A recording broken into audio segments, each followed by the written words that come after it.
but the cryptography actually gave a some kind of proof of trust between stakeholders, and therefore is at the moment, and normally we're approaching already the post-quantum era and the quantum cryptography that approaches, and already, because that's kind of some kind of trust that we need to fulfill between the stakeholders in the transactional processing, no matter which kind of data we have. Great, thank you. And thank you, Annie, for the follow-up.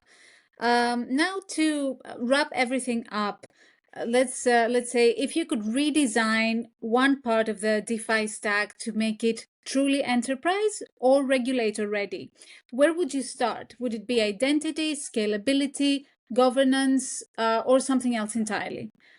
So let's start with Thomas.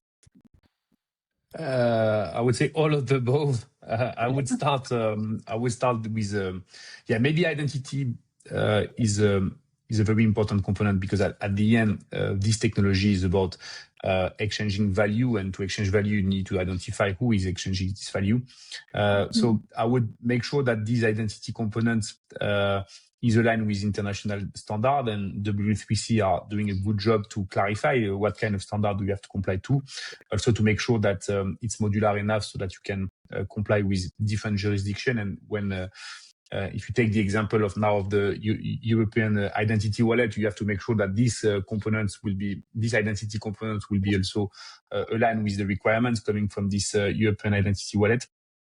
In terms of scalability, that's a topic that we worked on before, because indeed, if you really want to have real-time auditability, and if you want to have adoption, the scalability capabilities is a very important component. And obviously, you want at some point to decrease the reliability to additional layers, because sometimes they are centralized and you don't control the security audit or additional requirements for this additional layer.